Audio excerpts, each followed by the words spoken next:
Hey everybody, I'm Dinesh Joshi. I'm a longtime Cassandra user, and I'm also the PMC chair.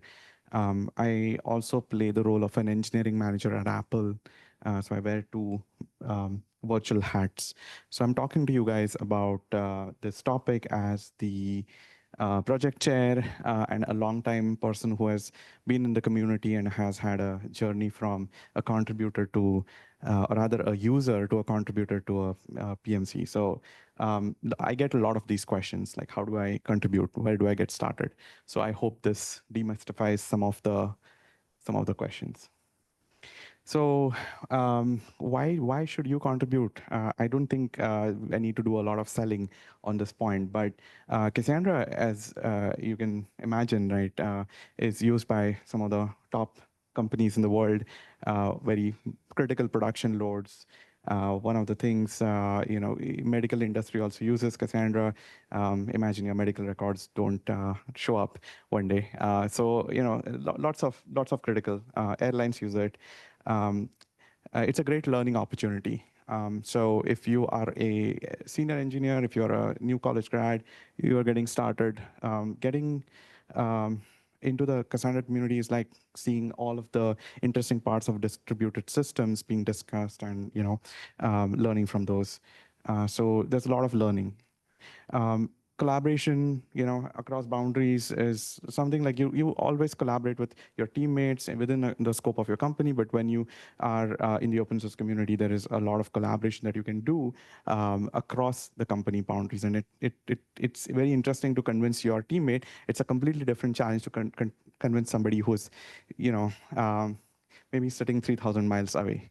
So and then there are a couple of things you get to a chance to make uh, a ding in the world, so to speak, and it looks good on your resume. So now that everybody's bought in, let's talk about the Apache way and ASF principles. So one of the things I get asked is like, how do I become a committer? How do I, what do I need to do in order to become a committer? And the thing is like, there's nothing specific to the Cassandra community, I would say, but it's the general Apache way and the ASF principles which govern this.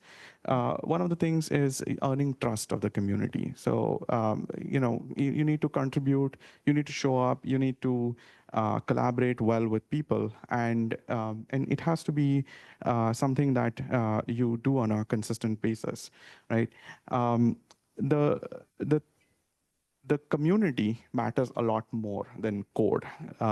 And as an engineering manager, it feels very weird saying that, but it is really true because the more you have great people in the community, the more great engineering choices, great engineering contributions you'll have. So focusing on building that community is kind of the most important thing. And that's my part of my job. And then in Apache, there is also transparency and consensus building, right? So you won't get everybody to agree. Like you put 5 people in a room, they'll have 5 different opinions on the same thing, and engineers tend to have strong opinions.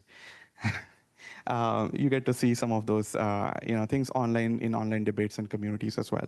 So, but consensus and decision is important, and transparency is very important for the Apache way.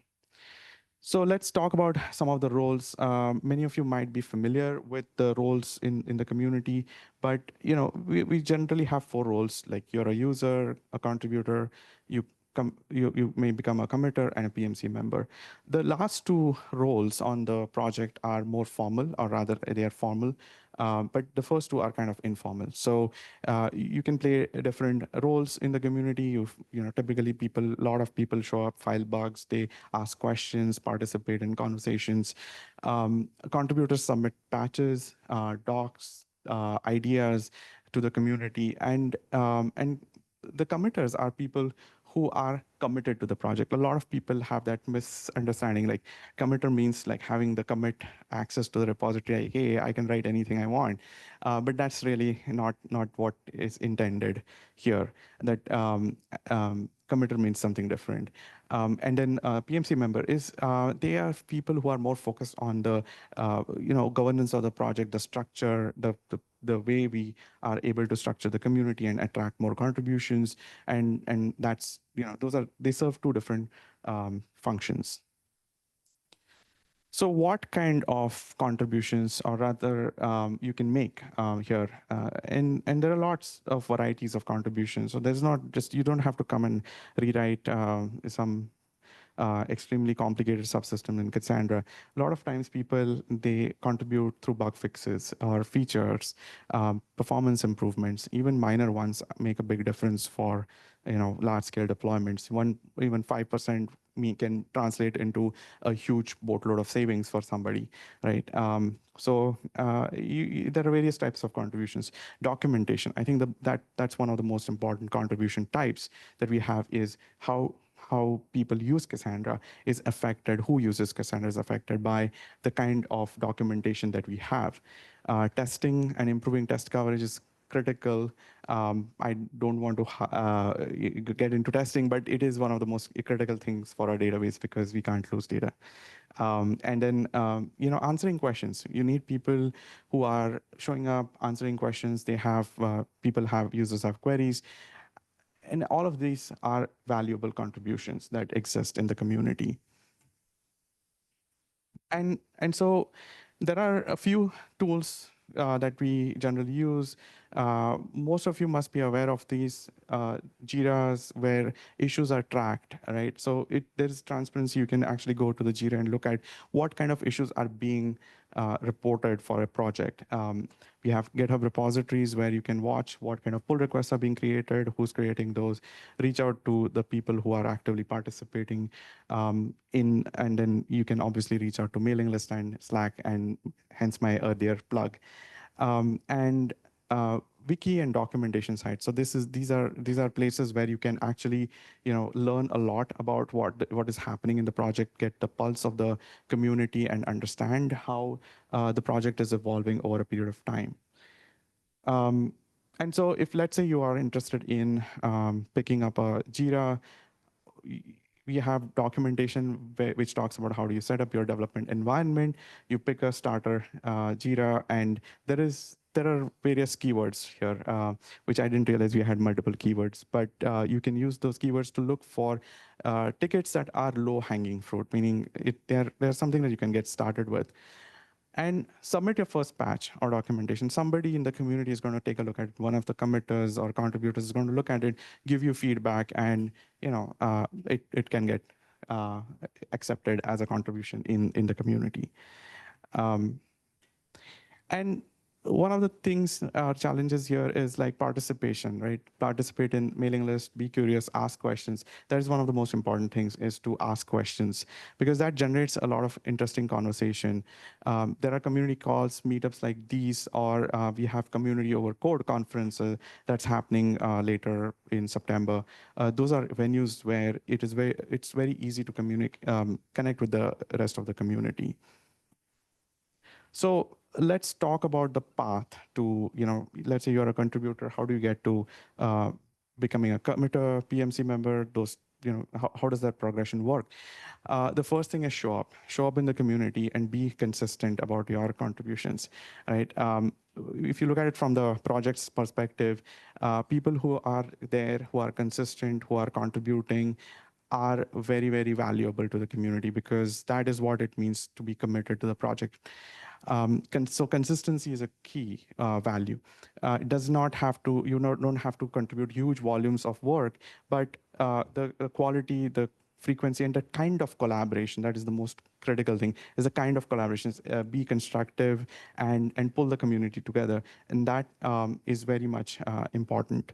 And over time, the people who are in the community, who are part of the project and are committers or PMC members, they recognize you as somebody who has been a trusted contributor in the community. And that is very, very important, is to generate that trust that you are there, you are contributing, and you are being consistent. And over a period of time, the project recognizes these people and they turn into committers. And there are a lot of challenges. Cassandra is a large code base. Last I counted, we have 1.3 million lines of code. That's a lot of code, and so it's very difficult to just go in and start contributing to the internals of the database, and so start with something small, a documentation task or a test, improve the code coverage, right? Again, like if there are questions, ask on the mailing list, Slack, meetups, reach out to contributors who or committers or PMC members who have been around. These are great venues to meet people who know how the project works and get pick their brain about it. And obviously, if you're submitting PRs, keep them small and focused. And because the from a reviewer standpoint, if I have a small and focused PR, I can just quickly review it and plus one it, commit it into the project. And so it's something that new contributors tend to have difficulty with. So how do you start on this today? Is subscribe to the dev list, browse some of the open Jira issues. We have created, I think, about 80 new issues in the last couple weeks. These are meant to expose all of the work that we think would be valuable for the community. And so these are ideas, small bug fixes, and those type of things.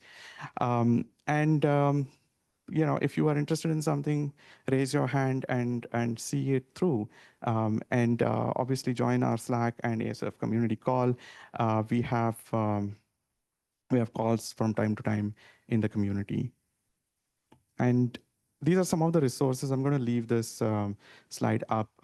If you go to cassandra.apache.org, all of these links are there. You can take a picture if you want. We have a bunch of Slack channels. If you don't know how to get onto the ASF Slack, ask on the dev list.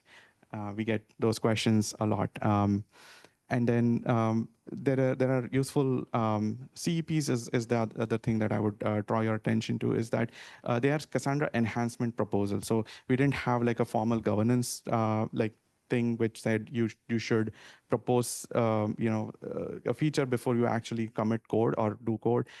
This was added by the project back in 4 or 5 years ago, and so this is a great place to learn some of those you know proposals, what is being proposed, what has been proposed, and what has been completed, what is in progress. And you get to learn a lot. These are actual engineering design documents that you can peruse and understand where these features are going, what sort of problems they're solving.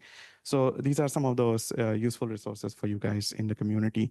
So I think with that, that's it. I have Q&A, but I'll just leave this slide up in case somebody wants to take a go to one of those links. So thank you. I'm open for questions.